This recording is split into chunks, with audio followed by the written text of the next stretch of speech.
One, go.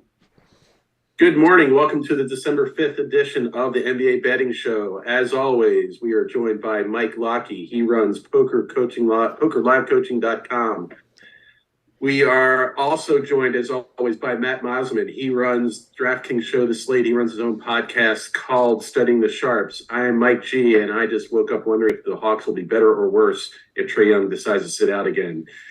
Matt, let's jump straight to Atlanta since there's some fun news from an article on the Athletic last night, and then there's value in that game. So, what do we want to talk about with Atlanta for today? We're going to talk about why it's not a big deal, the Trae Young thing. Well, I think we're going to have a lot of takes on what is going on there, but Atlanta is going to be a good bet because we always seem to bet against OKC when they're mid-sized underdogs on the road. Also, at some point soon, we're probably going to switch from my resume being my former DraftKings shows to just me being like the biggest Jose Alvarado fan. He finally he's starting to validate us. 38 points, no turnovers, great game yesterday. But there's no Pelicans game on the slate, so we'll go with We Atlanta. probably should start it. We should start a segment for how many points better in net rating is Alvarado over LeBron James. Yeah. That's a daily part, a daily segment. So Alvarado might even be better in rating than Anthony Davis, which is easy, Sparky. Yeah. All right, Okay. so let's talk about Atlanta. Let's give a recap for those that didn't read about the drama that Matt you're saying is really not a big deal, but let's at least fill people in on what hit the newswire last night or early this morning. Well, to backtrack slightly, we had this entire day on Friday devoted to the Atlanta news and Bogdanovich and Capella, and then Trae Young ended up on the injury report out of nowhere. And now we kind of know why, because there was some personal thing going on between him and Nate McMillan. I don't know if that contributed to the idea that they were going to have 10 players and we didn't know which 10 players. Clearly, they knew Trae Young wasn't going to play that entire time, I think. So, just more weirdness for what was already the weirdest situation ever. But it seems like the team is not happy with Trae Young's performance. Trae is not happy with the team. Trae's probably not happy with his own production so far this year either. I mean, the players I think are good enough that they'll figure it out, but we've now just my summary of this, and you guys probably have a bit of a different take, but my summary of these kinds of things in general is just now we have to be more on the lookout for weird stuff. We have to acknowledge there's increased variance both in terms of random games missed and also just production on the court, right? Like, we don't know where Trae Young's head is at. We could get a great game out of him tonight because he wants to prove that he really is the team leader and he belongs there and he can take this team to the playoffs and maybe deep into the playoffs, because I do think they have the upside to be pretty good. So maybe there's that, or he's checked out and he's still upset, and there's stuff that we don't even know about yet. Like, it could be this is the smoke and there's more fire behind it and we just don't know. So I still am comfortable probably betting Atlanta, who we're showing a 3.5, 4 point value on, but Yeah. I feel I'm a little uneasy about it.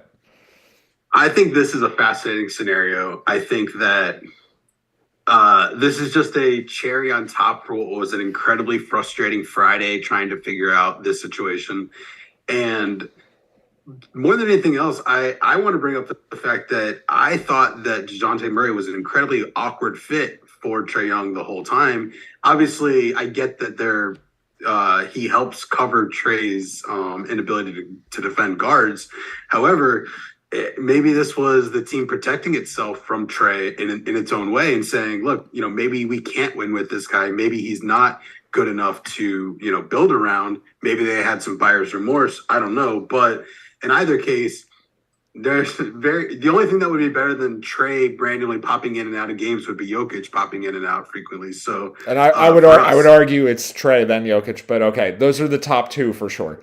So Right. And point for those point wondering, taken. we're not saying when we say better, meaning better for betting opportunities. Yes. So The reason I would put Trae above Jokic for betting opportunities is the odds makers know the Jokic impact. They are not caught up on the Trae Young total impact enough. So it's slower. They're both huge, but the Trae Young stuff tends to be a little more opportunity for us. Gotcha. I love when Trae Young if Trae Young plays half the games the rest of the season, it would be great. Pick a crazy landing spot for Trae, Mike. Where is like a really fun, just a what if thing. Like, I'm seeing the Knicks. I'm reading the Lakers. Obviously, Utah. these are Send him fairy tales. But send him to Utah. We need him in Utah. With Mike that's Conley out, we actually a need him. great fit. I mean, if Everyone's it's a great straight, fit in Utah. nothing would be more fun than New York, just because he had such an antagonistic relationship with the New York fans that he had just embraced being the villain there. So that would be hilarious and fun if he actually ends up there and then becomes a hometown favorite. But, do you think he'd have a tough time winning minutes over Emmanuel Quickly? No. No, but I'd love to see a 3-guard offense there. Him, Brunson, and Quickly. The question is though, what do they if that trade were to happen? I guess they the Hawks don't want Barrett. Right. There's no way that team is dumb enough to take Barrett as the centerpiece of a return for Trae Young. There's no way. Back. Yeah, I was going to say, we can talk about how dumb or smart they are. They were the team that kind of just let Kevin Huerter grow and say, yeah, we don't need a guy that can shoot 50% from three. But anyway, all right. So even with the drama, even with the potential comedy here, we're still saying this is OKC on the road. We like the Atlanta value here, right? Yeah. From a spread standpoint. All right. So can you flip back? Okay. So right now we're showing Atlanta. All right. So again, if you can get that, we actually are getting some OKC news right now. Okay. Kenrich Williams out. Maybe that's the only guy here. SGA has been on and off the injury report a couple of times, which is why I'm pausing for a sec, because he played last game but sat the game before. I think he only sat. I mean, he may have just sat against the Spurs because of tanking. They won anyway, but it looks like we're only getting Kenrich Williams for now. Yeah. Okay. I just want to check his impact because this is we didn't have him for anything before. Gotcha. And our projection, just to make sure for anybody watching, the projection is assuming SGA in. Yeah. So if we get some weird or surprise SGA out news, what you're seeing here just becomes even better. So we're still suggesting bet it now. If you hear SGA's out, jump on it and just add on. Very unlikely scenario, but certainly he missed 2 games ago. Like there could be a lingering issue. Right. That we just saw this with Tyrese Halliburton, where it was like he had a groin injury, he played, and then now he's out for 2 games because he re-aggravated it. So you just never know. But Kenrich Williams is probably one of the best players on this team, but he doesn't play a lot of minutes, so he's got a rating right around 0, and that actually is one of the better players on the Thunder. But it was with a minutes projection of like 11. Okay. So, all right, so no his impact is there, so. Yeah, we could end up seeing this move like another quarter of a point towards Atlanta or something, like in terms of our projected line. But it's not going to be a lot. So yeah, the Thunder have been like a public road favorite in this range a lot lately, and a lot of it is circumstantial. You said road favorite. You mean you road underdog, right? Sorry. Yes. Thank you. Okay. Yeah, they've been an underdog around 4, 5, 6, 7 points in like 5 of their last 10 games or something. Maybe even like 4 of the last 5. We had that New Orleans game. We had the Memphis game was before that. We had the Minnesota game over the weekend. And now we have this one. There may be another 1 or 2 of those I'm forgetting. So this is a routine for us now. Like, oh, the Thunder are 5 or 6 point underdogs on the road. We're going to take the other side. And these results have been bad every single time, I think. So this is also part of it. The Thunder are overachieving this year. They've also benefited from playing teams while they're hurt a lot. Like they played Memphis. That was, I think, without... Do you have a manual bump for the Thunder in your ratings? No. So that is a good thing to like refer back to. We do have to go back to the other tab to find it. What we're saying here is that we also accept we can be wrong on this team. They're a very young team. They're developing. Maybe they're making, a little bit of strides and breakthroughs here and there. And even with this manual rating, we're still showing a ton of value.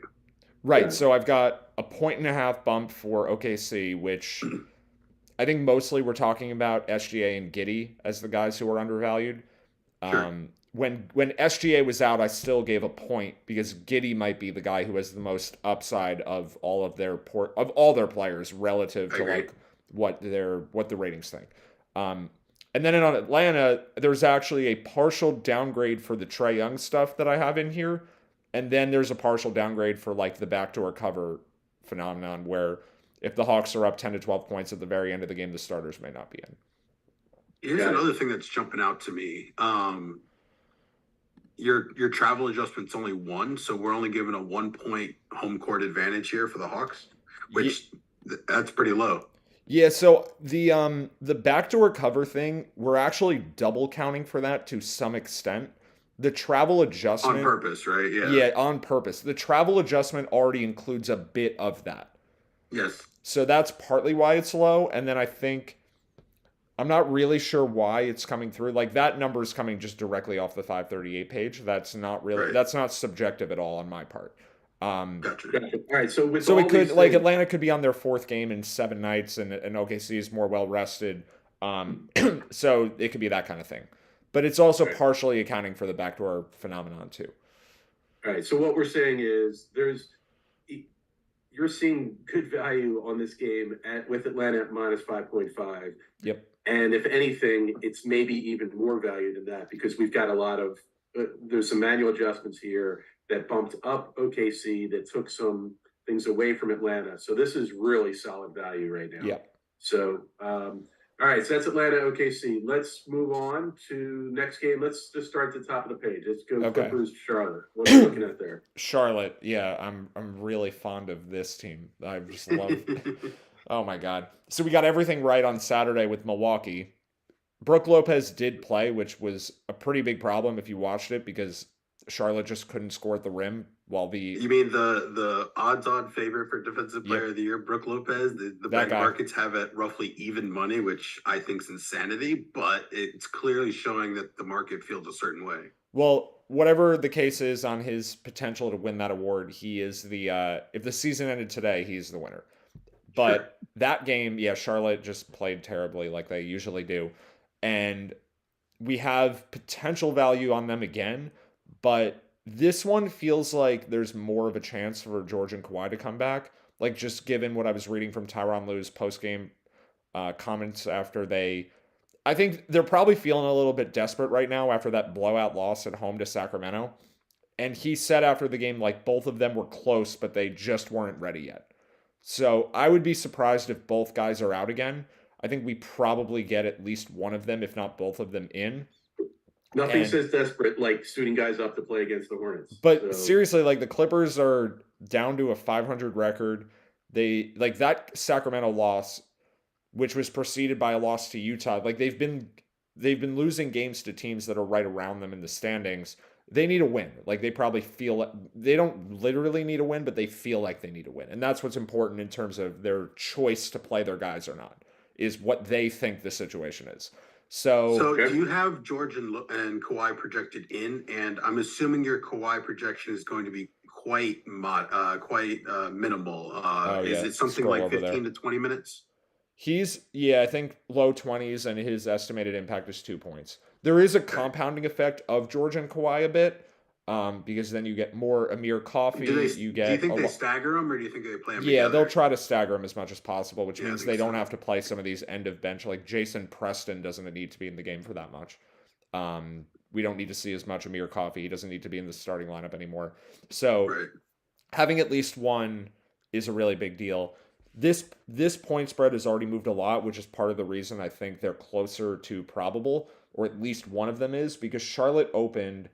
I'm trying to find what it's moved quite a bit. The Clippers were anywhere from -1.5 to -2.5 when it opened yesterday, and we're up to 4 now. So the line movement is an indication that the market thinks these guys are closer to playing, or at least one of them. If we get both ruled out, we're gonna love Charlotte, is basically the thing here. But if we only have one or both playing, we're probably not going to have much. So I guess it's good to refer back to the idea that George is actually much more important than Kawhi for betting purposes, because George, mostly it's because he plays a lot more. His minutes will be higher. But he is rated a bit better too. So combining those things, George is worth like 4.5 points. Kawhi is only like 2 points. So we care a lot more about whether or not Paul George plays. So if we get a situation where only Kawhi is in, but George is out, depending how the line moves, we could still like Charlotte. So any scenario where Paul George is playing, we're not going to like Charlotte. But any scenario where Paul George is out, we are going to like them. And then it's just the effect is amplified by Kawhi. Kawhi is like he's the secondary piece here. So if we get Paul George ruled out, I'm taking Charlotte now, regardless of Kawhi's status. It'll just be even better if Kawhi is also out. Yeah, that's really the main thing so here. Paul George out, the values on Charlotte. Yep. If George and Kawhi are both in, then the values on the Clippers. But not much, and like I think probably a pass or a very small bet. It'd be a small bet on Clippers -4. Yeah. Okay, gotcha. And certainly then, if the value's that small, then if it's George in and Kawhi out, then it's just a pass. Correct. Definitely just a pass. Yeah, George in, Kawhi out. The line it might even stay at 4, and we're going to have that as roughly the fair line. There's no bet if it's George in, Kawhi out. And I think there's pretty much no bet if they're both in, unless we get them at exactly the same time, which may not be the case. If that news gets staggered at all, if one comes in, it's going to move to like 4.5. Right. As soon as we get a positive indicator on either of them, the line will start to go up more. Got it. I think ideally what we want is them to be trending towards playing and both end up not playing.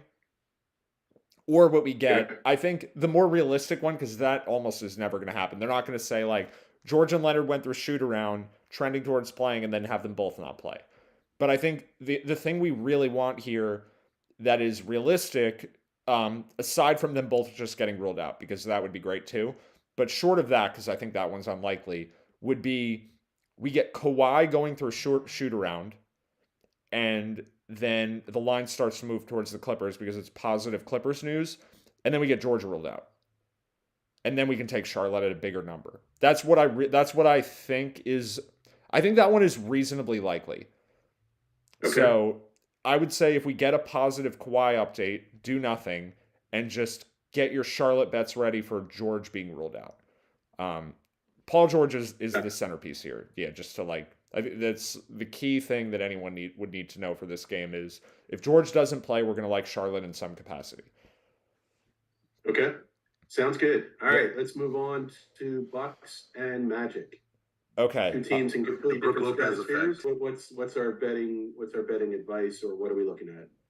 I'm double checking to make sure that Lopez is actually on the injury report. I don't remember seeing this. It could be this could be lagging from the prior game. Okay, they have him questionable for rest, which is weird because he just played on a back-to-back. But I guess the argument could be he played both legs. Now they have Giannis available. They have Drew available. They have Middleton available. They can give Lopez a night off because they have everyone else. That seems reasonable to me. Yeah. So I guess keeping an eye on Lopez is important. But as we talked about with the last game, there's a compounding effect with Giannis and Brook that we don't have now because Giannis is going to play. So in the context where Giannis is already out, Brook Lopez was worth 4 points. And Japan just took the lead. Fun for anyone rooting for them. May or may not be me. So in a context where you already are missing Giannis, having Brook getting ruled out means you're going to see Serge Ibaka, whether or not sometimes he's out too, but him and Thanasis would play big minutes, and Sandro something, I forget how you say. Major drop off. Yeah, there's some really bad guys that play if you don't have Lopez and you don't have Giannis. But in this game, Giannis is in. He's not on the injury report, so we don't actually care a ton about Brook. His minutes will be lower than it otherwise would be because they have Giannis and they have Portis, and they can play both of those guys at the 5 actually if they want to. So Brook is just really not a huge deal here. I sort of have a hunch that the over could look good if he's out, because Brook's defense is all from the defensive end. I mean, Brook's impact is all from defense. Mm-hmm. He's not a good offensive player, but he's a great defensive player, which is why he's the favorite for the award now. Whether that's fair or not, he clearly is a very, very good defender, and he's not the best offensive player. So the total for the game right now, we're looking at... I'm saying 226. Yeah, it hasn't moved. I think... like we're totally speculating here. I just 'cause went again, to 225 on my side, actually. oh, it's dropping a bit. I mean, we don't have a model for totals. Well, I'll just have to bring that up every time Yeah, we're talking about we're totals. shooting from the hip a little bit on there, Yeah. but there's clear guys that affect the game in a certain way. Yeah, and he's one of them for sure. So I'm just to show what his impact is again. Negative 1.7 on offense and a plus 2.4 on defense. Four points of total impact per 48. And then you also may get an added benefit that the lineups are smaller without him because this doesn't account for pace. Yeah, This is just Giannis at the efficiency. 5 is really good for offense, I think. Yeah. Yeah, like the game should speed up. And then Orlando may even counter by playing smaller also, which then you get that's accelerated. So you have to be careful with this because sometimes it's already priced into the line, but this total hasn't really moved yet. If anything, it's actually gone down a bit, like you just said. So All right, so 225 Yeah. is the number Mike said he just saw on one of his available books. If Lopez is out, do you fire the over 225? yeah, I think Or- I wouldn't go too heavy on this because this is more speculative than, our typical bets, but I would not be shocked to see a total get up to like 228, 229 if Lopez isn't playing. Okay. And then I think Got it. we would just assume the market is efficient there. Because that's the thing. Mhm. We don't know if the current line is efficient. That's what makes this difficult. But in general, I think we can assume NBA totals markets are relatively efficient.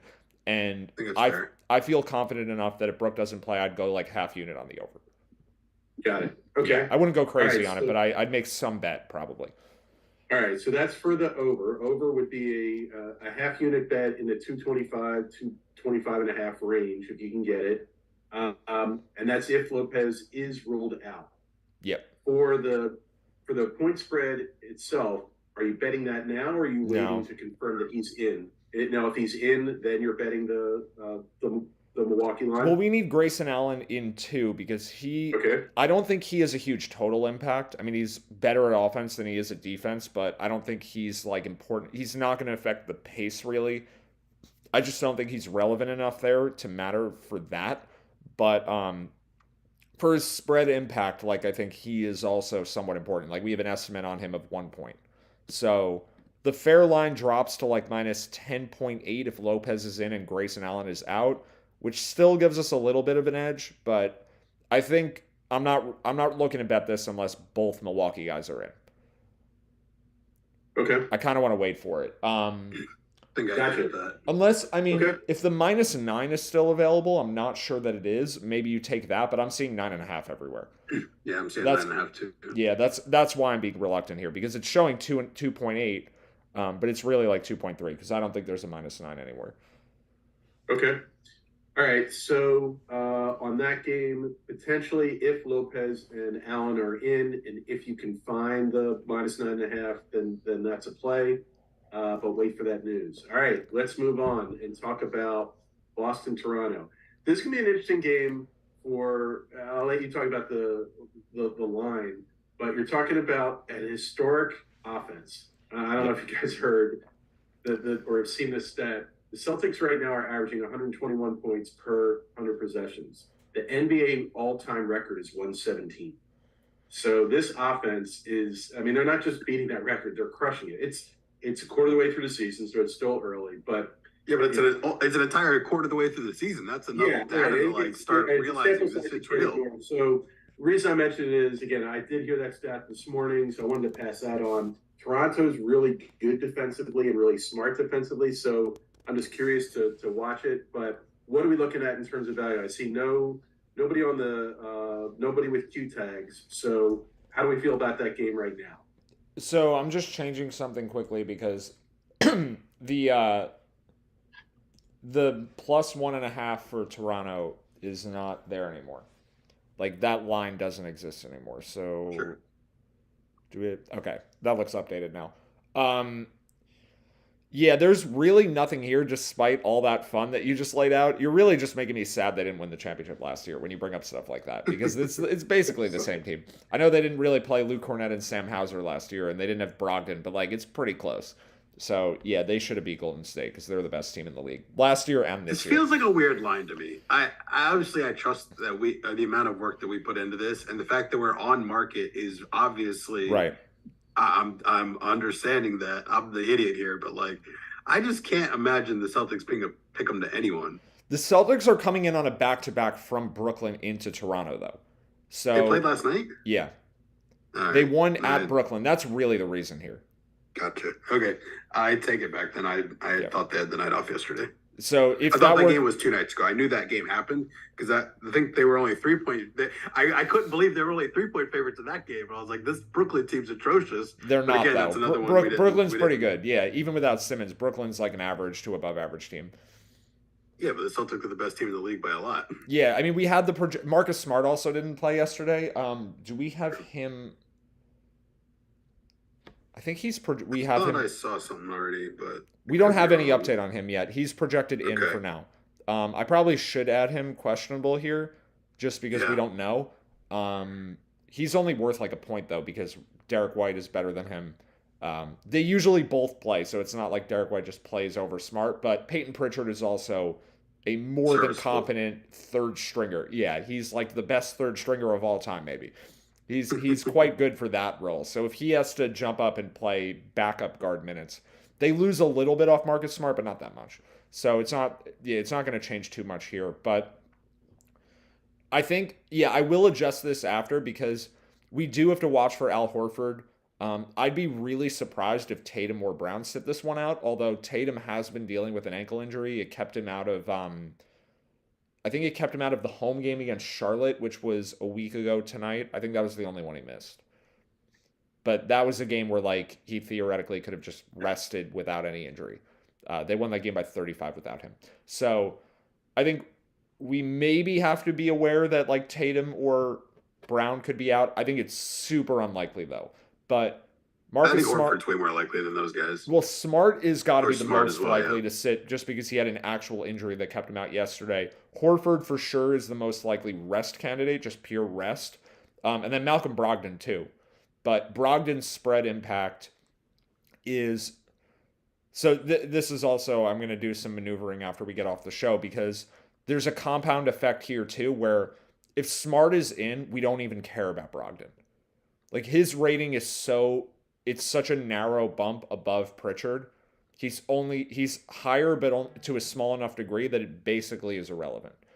But if Smart If you have to play both of them, yeah, if well, yeah, I actually am not sure who else would fill those minutes, but if Smart and Brogdon are both out, Pritchard is going to play a lot. Um, but even then, I'm just gonna let me find. Let's go back to Boston's rotation. There we go. Wait, there we go. Even if let's say Brogdon and Smart are out, we're going to get a lot of Derek White, and Peyton Pritchard is basically not projected to play right now. Like they're really not going to lose that much. So Horford is really the most important player here because of the quality of backups. Um, I think Blake Griffin rates positively. This team is just way too good. It's really unfair how good they are. I mean, Blake Yeah, Griffin, who knows? But I heard an interesting recap this morning about how the Celtics are using Griffin. It's really interesting. How many minutes did Griffin play last night? I feel like they gave him a uh, few extra because it was Brooklyn. I'm not seeing them in the rotation. Did he not Okay, get on the court? this is the recap that I heard this morning about what the Celtics are doing. They basically told Brook Lopez, "We're not going to put you out there in Blake garbage Griffin time." or yeah, okay, Yeah, okay. yeah, with Blake Griffin. So we're not going to put you out there in garbage time. We're not going to play in games that don't really matter. We're going to play you, and when we play you, you're going to play 20 minutes. Like you're really going to play. Mm-hmm. So he's like, and again, this was Bill Simmons' line, but he's like, he's that guy that he's the 40-year-old playing at the Y once a week that gets his run in, but he knows he's going to get his run in. He's going to play as many games as he wants. So, like, it's not that you wonder what you're getting from him. Like, he just has to be ready once a week, maybe twice a week to play. So, if Horford's out, maybe you start thinking, well, how much Griffin can you take? But if Griffin hasn't played in 4 or 5 or 6 days, anything significant, it's probably fine the way they're Yeah, using him. yeah. He played in that Monday game a week ago when Horford was out. I think he's basically only playing when Al Horford is out.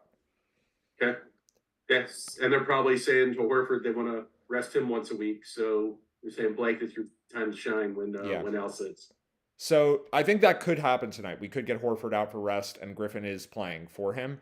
And the downgrade there is about 1.5 to 2 points. Basically, if you take Horford, despite how good Al Horford is, like his rating is over 2, filling his minutes with a combination of Blake Griffin and Sam Hauser only is going to drop it by like 1.5 points. Because those guys rate positively also. The Celtics just... Well, 1.5 is a pretty significant move for Al Horford, I think. Well, if Al Horford, just for context, were on, let's say he were like the Blazers starting center, and you swapped him out for, let's say, Nurkic and Horford were on opposite teams. If Right. Horford were the Blazers starting center... Drew Eubanks is coming in. Yeah, that's a 5-point drop. On Boston, it's only 1.5 because his backups are really good. Or at least they're really good for backups. Griffin and Hauser are like... I mean, to have a 4 and 5 off the bench that both rate as positive players, it's pretty uncommon. They're kind of... I think this is a lot to say on this game for what is likely to be an unactionable spot. Well, everything I think is you're kind right. of downsides on the Celtics so far, but I'm not really seeing a way that I get any action here. How about you? Well, I think if Horford plus one more guy, any guy, are out, then we like Toronto. That's really the thing. I think Toronto is actually bettable even if just Horford is out. Yeah, let's go back to the ratings. Back to the projections. We have Toronto projected as a 0.5-point favorite. And if you take out, let's say it's just Horford and Smart don't play, we're going to get it to like -2.5. Just Horford puts it at -2. And the line is, I don't know if there were any... I just updated the sheet. Go to that tab? Action Network latest spreads are on there now. Okay, our best line is Pick'em, it looks like. Yeah. I think, so at DraftKings, we have Toronto -105 on the money line. If Horford's out, I think that's fine. But yeah, we have spent a little too much time given what's here, because even in that scenario, like I think that's a 1-unit bet. Like it's not any more than that. Yeah. Unless we get Brown or Tatum out, and really it's just Tatum. Like Brown is good, but his backups again are like these really competent guys. So Brown, yes, he's better than Brogdon and Smart, but he's not so much better that it would be that big of a deal. And also, I don't think he'll be out. So assuming Tatum is in, we don't have a ton here, but there's potential for like a 1-unit Toronto bet. But if Tatum gets the night off, which is maybe it's a 10% chance, then we get a really big bet on Toronto. If Tatum winds up getting a night off, I think we could have a really big one on Toronto. Got it. And Tatum did sit a week ago for an ankle injury, so like that's why I'm focusing on Tatum. He's the best player on the team, and he's not 100%. He's not quite 100%, so he could be out. Okay. Miami, Memphis. What are we looking at there? The line right now is basically a midpoint for Jimmy Butler. Okay. We've got is Memphis still? Sam Pick'em. Memphis is favored by like 1. 1.5 at one of the books that Action Network is looking at. So we have Miami projected to be favored by 1 if Butler's in, which gives us 2 points of value, which is at those numbers too, like from +1 to -1, that's a pretty tiny edge. Like the 1 is the least important number we've talked about this before. Yeah, so I don't even know that I'm doing anything here. If I can get plus money on a money line, like then sure, but I don't think that's available right now. Maybe it will be at some point. But if Butler is ruled out, we still are only going to have the projected line go from Memphis +1 to like Memphis -2.5. So even then, like the value, I think it's worth betting Memphis. I mean, if you can find a pick'em with Butler out, sure. I see a pick'em, but like I said, there's a couple of them, right? That may change by the time the Butler news comes. Right. So let's see. It looks like WinBet and Caesars have the game at pick'em. If you get Butler ruled out, Memphis is pretty good at those numbers. But if Memphis is already favored by a point or 1.5, and then Butler gets ruled out, then we're not very excited about it. Like then, it could be fractional bet or even nothing. Okay. So right. I do think for Butler though, he's such a high usage player, and not even just usage, which is really mostly like shooting, but his assist impact, his rebound impact. You're going to want to keep an eye on props if they show up later. I doubt we have any right now, but So Butler surprised, not surprised, but Butler decides to take the night off. Yeah. Let's say you're normal. Like I get a lot of these Miami guys confused, if I'm being honest, Okay. right? Like Gabe Vincent, Strauss, these guys. There's like a lot of just like participating shooters on this team, in my opinion.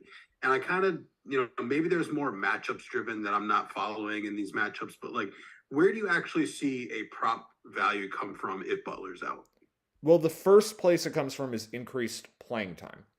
So if Butler were out, we would get probably, I mean, there aren't going to be lines on these guys, so I'll just mention them very quickly. Gabe Vincent and Duncan Robinson will be on the court for more, but the odds that you find a prop on those guys, I think, are very low. Like, you would only be able to get that generally. So maybe this is just something to go back to another time, but on a day where Butler goes from not on the injury report and is just a surprise guy who gets scratched, the first place I'm looking is Duncan Robinson and Gabe Vincent, because those guys are projected for like 12 or 15 minutes with Butler playing, and they're getting double the playing time. Hero plays anyways, right? Hero plays anyways. So it's Vincent. I actually don't touch the Max Strus bets because his playing time is already high enough, and he's not a guy who gets any relevant usage change based on who's around him. He's a catch and shoot player. Like, Butler playing might actually be better for him, because if you put Hero on the court for Butler, Hero doesn't really pass the ball. Butler loves to pass the ball. So overall, like, yeah, I'm not worrying about Strus because his minutes would stay the same and his shot selection might also stay the same. Like, there's no impact on him. So you're looking for bench guys who play more. And this is just a general rule for like what player props to target if you get someone surprisingly ruled out. I think best case, you get a guy who's going to play more. So like CJ McCollum gets ruled out, you want Jose Alvarado first. Like, sure, Ingram will shoot more, but Alvarado's getting 10 to 12 extra minutes on the court. That's by far the most relevant thing. Just a quick thing to throw in here. Our boy Kevin just says, he just tweeted, Trae Young is not at shoot around yet. So we'll see. We'll come back to that in just a second. I just want to finish this Heat thing, and then we'll go back to Atlanta and get people ready for that situation. So you want bench players playing more, or you want the guy who's going to get a usage increase. And so in the case of Butler, you're getting a lot of everything. So I think Bam's usage stays roughly the same, right? I think you get more passing out of him. So I actually, in other cases where Butler doesn't play, I end up betting Bam assist props. Interesting. Not too much in scoring, because the scoring is going to get picked up more by Hero and Lowry. The Heat are kind of weird. Butler is a very strange superstar. Like, he's not like other guys. But he's impactful enough. You could basically bet an over on any player who you see lines for that is not Max Strus. Last year, the equivalent would have been PJ Tucker. Like, he plays what he plays no matter what, and you're not going to get a change to his game based on if Butler plays or doesn't play. So I think Strus he's not PJ Tucker, but similar, him and Caleb Martin, I think, would be treated similarly there, where you're not going to get them playing more because Butler is out, and you're not going to get them shooting more either. So you want the guys who are either going to play more or shoot more or both. Or both, ideally both. Yeah, obviously. So Vincent could be both, but I doubt we find a line on him. So yeah, ultimately, there's no, like, I was just checking, I don't see any props for any of the Miami guys yet. So we'll leave that alone for now. But keeping an eye on like Lowry, Bam, Hero, Vincent, and Duncan Robinson could be worth doing. If one quick thing on Duncan Robinson, I just ran a quick stat news for his stats with and without Jimmy Butler. And you're right about the minutes. Obviously, he gets a lot more minutes when Butler's out. He actually averages twice as many points when Butler's in. So even though he's playing more minutes when Butler's out, like you said, he's catch and shoot. Butler's creating a lot of those opportunities. So logically, you would think, all right, Duncan Robinson's on the floor twice as much. He's going to be scoring more. He's scoring cuts in half. I mean, we're talking about small numbers, but he averages just under 7 points a game when Butler plays, and he averages about 3.5 when Butler doesn't play. So maybe it's Gabe Vincent for point, for production. So we'll try to have some of those stat news type things, but it's a good site. Also, if you ever want to, if you're not sure who the guy is, you can just go to statnews.com and type in Duncan Robinson 2022-23 stats with and without any player, and you can see them side by side. All right. Yeah, All right. that's good stuff. Back to anything Atlanta. else? We have to go back to Atlanta now. Absolutely. Okay. All right. Yeah. Let's talk about it. Okay. More drama. Always good for content. Under 236. Yes. Okay. So specifically because we have value on Atlanta, if Trae Young were to not play tonight, the line will move towards OKC. This would be a situation where we bet Atlanta after the line overcorrects because we like Atlanta right now. So spread wise, if Trae Young were to get ruled out, we'd probably like the Hawks at like -2. Like I think the line will move that far. If you want to try to play that game of going for the middle, you could take OKC +6, even though we don't like that as a bet, and then take the Hawks later. For more. Yeah, certainly for more, because Atlanta would be that'd be the better value pick.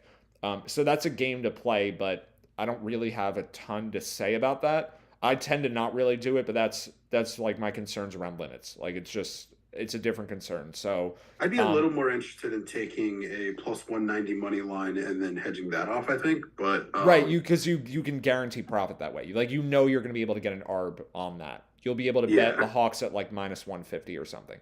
Yeah, I think that's pretty guaranteed if that situation presents itself. So that's a really simple way to do it if you want to do that. Maybe that is a priority, but just to outline like what we're going to have, the real line and the projected line. Right now, Hawks -6, we're projecting it close to 10. If Trae Young is out, the real line will probably be around Hawks -3, maybe a bit lower, and we'll have the projected line at Hawks -6. So Thunder +6 is not a good value bet if Trae Young is not playing, but it could be a bet that allows you to make some money because of how the line is going to change. So I think I struggle with this actually. So that honestly, this is the type of thing that kept me off of landing on the Kings the other night when that was a potential value. It was part of the reason why when I missed the Hornets stuff, I had talked about like you were way ahead on Milwaukee resting all those guys. But I still had this like I don't want to be all in on the Hornets even against this bad version of Milwaukee. So there are times where I might be leaving money on the table, but I think that's a mistake because when we know there's going to be massive line movement, I think not taking the stale price and then correcting, I think that's a mistake because there's a lot of money to be made in like just having a better line than what's going to be available, I think. Right. I mean, if you put half your bankroll on the underdog at +190 and then half your bankroll on the favorite at -150, like you have a lot of guaranteed profit there. Right. So there is like that's a separate thing than trying to like, if you know lines are going to move, you have guaranteed arbitrage basically to that degree. Right. So that is a game you can play. But it's hard when you don't know for sure that the news is going to happen. You don't want to get stuck with a bet that you wouldn't make because you're guessing on the news.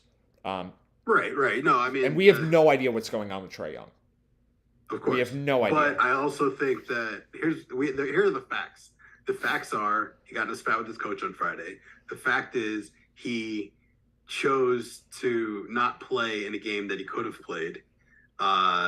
And now he's suddenly not at shoot around at the next opportunity. I think this is becoming pretty actionable or pretty close to it. Yeah. Well, either way, like in terms of this arbitrage thing, we love the under if he's out because he's Trae Young and we don't need to do that whole thing again. So the opening total, I just want to check if it might be priced in at all. But the total for this game actually opened at 231.5 and is now 236. So if anything, like it's already been accounted for in the total that Trae Young is expected to play. Not that there's an issue. He's becoming more likely to play with that line movement. Because we had Shea and we had Trae Young, both who have dealt with stuff recently, and both obviously Trae Young to a larger degree, but both of those guys are great for overs. Maybe if we got full confirmation on both players, the total would be like 238. But it's not going to be much higher than that. Like we're looking at an efficient total with everyone in the mid to high 230s. And if Trae Young were not playing, I think the fair total would have to be in the mid 220s. So if he's out, we have like I want to call it like a 4 or 5 unit bet on the under, something like that. That becomes now the priority for the day. Bombs away. Yep. So are you doing anything now on the under, or are you just hovering and waiting? Hovering, yeah, because we don't know what this means. Like it just, I don't know. I agree it's not actionable right now, but what I do agree is that the percentage chance of something becoming actionable is increasing rapidly. Yeah, for sure. What's interesting is, so I read that article on the Athletic. So apparently, what happened on Friday was Nate McMillan wanted Trey to come to the shoot around and then be a game time decision. Trey didn't want to come to the shoot around because he still wanted to get treatment and see how he felt later. And it became this like line in the sand that McMillan was drawing and said, look, if you're not coming to shoot around, you're just not going to, your options are come off the bench or don't come to the arena.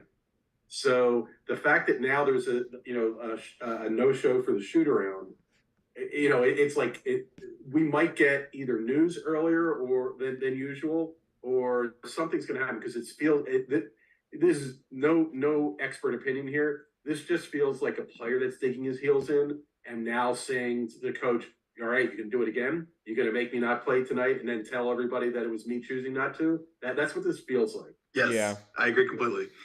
It's getting really petty really fast. So one more thing here will it be great? Let's get the news that he's suspended for 3 games. We get 5 unit under bet in, and then we celebrate tonight. So there's actually a bet here that I think is better than the under if Trae Young is out. Talk to me. And that is the DeJounte Murray assist prop. Yes, DeJounte Murray is going to look quite nice. So for last game, Murray's assist prop was 5.5, I think juiced towards the over. And then when Trae Young ended up not playing at game time, it was 8.5 juiced towards the over. DeJounte is a true triple-double threat. I thought he was incredibly impressive with his time in San Antonio. He's looked good this season, in my opinion. I think he's a real star in this league. And all of that is true, but more importantly for us is that he has the ball so much more if Trae is not playing. Like, he has the ball every possession if Trae's not there. Yeah, looks like Bovada doesn't have a line for him yet. I think MGM has it. Okay. Yeah. We will certainly keep an eye out. There's no FanDuel. I think there's no DraftKings, but yeah. Okay. All right. So plenty of potential action there. We got Murray props, particularly assists, because we'll have the ball more. Again, this is if Trae's out. Also, if Trae's out, we love the under, especially if you can get it in that mid 230s or higher, if you can get an under bet there. And then the line, keep an eye on it, because there's potential arbitrage opportunities, but this line will move. So keep an eye. At least 4 points. Yeah, and while probably not in the same amount of detail as Friday, keep an eye on the Preaching Sense Twitter account, because we'll have Matt will be posting his updates as best he can read the tea leaves. There's no way I can have as much detail as that, but I will try. All right, let's move on. I think we got Philly Houston to discuss. James Harden, will he or won't he? What are we thinking here? It kind of feels like he's going to play, right? And then we have a pretty good bet on the Sixers at -7.5, as Croatia ties the game, unfortunately. For me. Yeah, I think I've seen like multiple reports of Harden targeting returning on Monday, and that would be today. Obviously, it's actually a game against the Rockets. I don't know if that matters to you guys or not, but I think it does to Harden. It matters to me if it matters to him. All right, so there's we just talked about how petty a player could be. There's very few players more petty than James Harden, in my opinion, and I think he hates this Rockets team. Maybe that's long news ago, but I feel like Daryl Morey came from the Rockets too, right? Yeah. I could see them trying to play big in this game. I don't know. We have him listed in. We have him projected in. I think he's going to play. They also he got an upgrade to questionable. Come on, we know what that means now. Yeah, I think it's hard. Yeah, I think he's going to play. I wouldn't put too much into the revenge game. Sure. When you're a guy like Harden, you've asked out of so many different places. Where do you even keep track of who you have a grudge against? So I don't know. I think Houston ended up. It was the last time he was relevant. He's still relevant this year. But sorry, that's the Sixers homer inside of me. All right, so what do we? So let's say if Harden is playing, is it a half unit bet for you Yeah, I or a full? actually this appears to be a bit of a mistake though because hold on. We need the manual adjustment. This is a bit of an oversight. It's going to look less good now because I had a half point downgrade for it being Harden's first game back and a bit of rust, but we needed another point for the backdoor cover phenomenon. Fair enough. So ruined a bit All of right, so excitement there.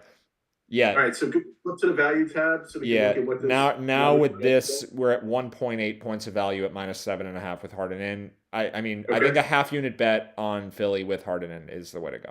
got it. Yeah. Okay, all right. Phoenix, Dallas. What are we looking at there? So are any Dallas -2.5s left? It looks like only DraftKings and MGM. Bet online maybe. So if Chris Paul's out, we like the Mavs. Really is the main thing here. Christian Wood is questionable. I don't have him on here because he doesn't matter. He Okay, is worth. We had this over the weekend. We started the show actually after the news broke that he was going to be out. But Christian Wood is worth 0 to the spread within the context of the Mavs. Bertans and Josh Green and whoever, like the combination of players around him, it changes nothing. So I don't even have him here. Don't even think about got it. him. I guess I can Okay, add him with an estimate of 0 and at least so people know we didn't forget him. But whatever, he doesn't matter. Um, it actually could be good if we get Wood ruled out and the line changes. So we could wind up with Dallas only -2 if the line actually gives him some weight, which maybe is our okay. best I case can see scenario. the line moving a point for Christian Wood. Right. Well, I'm trying to remember what it was for the Knicks game, but I think it moved a half. Maybe there was Hmm. some books that did one. So right now, Maybe we because get Wood out first and then Paul out after, and then we have yeah, an that's what I opportunity. want. So I got a little bit in at -2.5, like I think quarter unit or something like that. I think it's fine to take the 2.5, but if we get Wood ruled out and Paul in, the line could be minus, or if we get Wood ruled out first, the line could drop to -2, and then if Paul is ruled out, we get a little more value. But at the Gotcha. same time, if we get Christian Wood upgraded, the 2.5s are going to be gone because Yep. they're gonna account for it positively. So I'm kind of trying to time it around that. But Gotcha. I All don't right, like and Chris Paul's probably not playing, right? Like I don't even think he's He's been formally gone a while, questionable. We but I just feel don't like he's know. been close for a while. I feel like he's been questionable for like 8 games in a row, right? Right, So because at some point that has to not be true, right? they haven't given him week to week or any sort of long-term timetable. They just keep ruling him out right before every I game. mean, he does probably have a lot of things going on in his personal life right now, but that's Yeah, neither here nor that's there. but maybe it is part of it. Who knows? I can't ignore it. Yeah. all right, so We care about for those everything that on this show. I just want to know how the guy's doing. Does he need a hug? He might. we did have some fun with some Chris Paul memes over the weekend, but for betting opportunities for those that don't have a bet in yet, would you bet this one now at -2.5? Or are you Yeah. just waiting for Chris Paul news? Um. Oh yeah, I was thinking about Christian Wood. No, I would probably wait because there's two reasons to wait. You have the benefit of potentially a better line from Christian Wood, and then you have like you may not even want the bet if Chris Paul is playing. So I think you Right. wait. Yeah, I think you wait for Okay, something to happen. got it. All right, so keep an What do eye you on have the that. fair line? Oh, you have Dallas -3 is the fair line, but is that with or without That's with Paul? Paul playing, so it'll be about 5.5 if he's out. Gotcha. Right, so it gets better if Paul's playing, and I'm sorry, if Paul's out. The Better. line is priced as if he's in right now, so we will have some opportunity if Paul's out. Gotcha. That's what I was Yep. double checking. Right, so you get some more upside if Paul's out, and then maybe get some more value if the line moves when Wood's out, because we're saying that's negligible impact.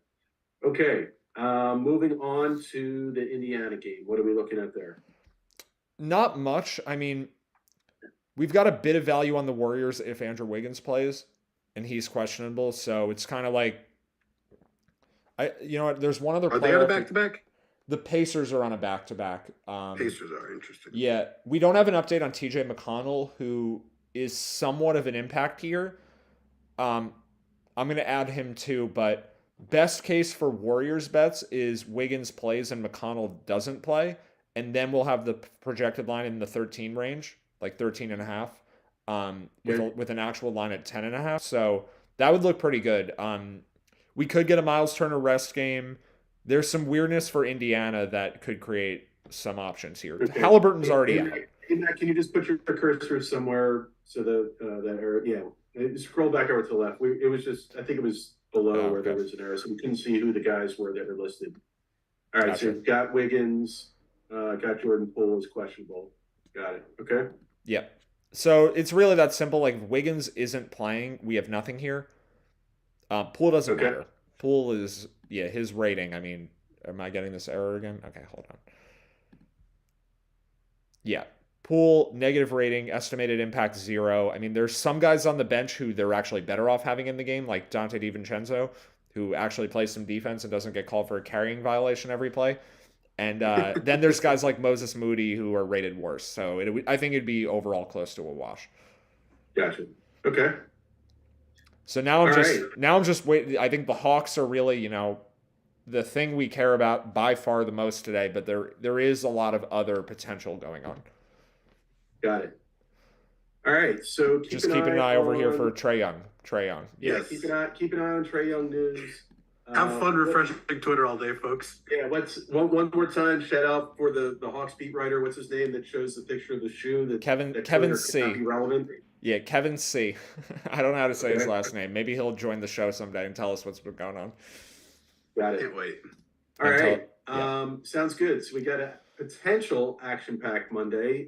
Keep an eye out for news. Watch the Preaching Sense Twitter account. Matt will give us updates if possible as the day goes on, if value's popping. Again, just to recap, because it's such a great situation, if Trae is out, you want to bet the game total under. You want to bet DeJounte Murray assist props over if you get him in time. One more thing on Murray before we jump off. I honestly think there's enough potential upside with Murray that if you want to bet over 5.5 assists right now and then just bet the under and lose your VIGs if Trae Young is playing, like, that's, barring injury for Murray, that bet is almost a lock. Like, Murray over 5.5 assists in a context where Trae is not on the court for the whole game, I think has like a 90% chance to win.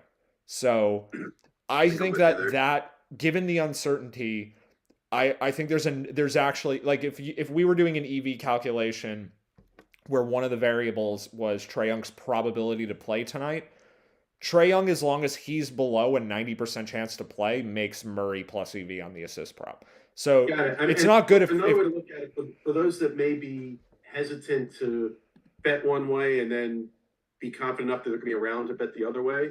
Right now, Stochastic, the site formerly known as Awesemo, has DeJounte Murray projected at 5.8 assists. That's with Trae in. So one way to look at this is that bet's probably positive EV or break even at worst.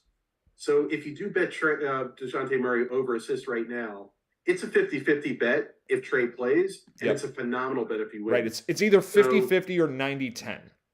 And we think Trae probably will play, but the 90-10 is so good that even just the small chance that Trae is out makes it worth it. Right, and then the other thing, again, for those that maybe aren't as, how should I put it, Twitter following immediacy aware, is that a word? Or that's a combination of words for sure. For those that don't feel like they have the ability and time to be watching it that much, remember, if Trae is out, that Murray assist line could get pulled. So maybe just go ahead and get that in. Yeah, get that in now or get at least partial in now. It's like we're saying, it's 50-50 to win, even if Trae's in, but it's just a phenomenal bet that you might not be able I'm seeing the total has gone down 1.5 points already. For the game total? I'm 236.5. I think it was no, right? That's the same. Yeah. Oh, okay. 238 is what I think it'll go up to if Trae is confirmed. That's why you're remembering that number, I think. Gotcha. Yeah. Got it. Okay. All right. Sounds good. So we'll be back tomorrow, 10 a.m. Correct, guys? Should be. Hold on. We very quickly again. We have another Trae Young thing. I'm trying to understand what has been said here.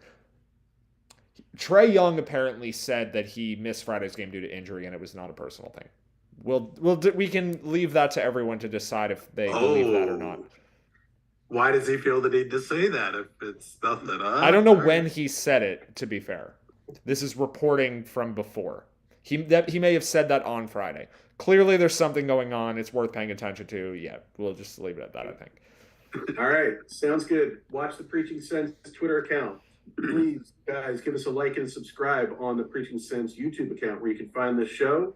And we will be back tomorrow, 10 a.m., to recap all the drama for Monday and hopefully new betting opportunities for Tuesday. Have a great day. We'll see you tomorrow.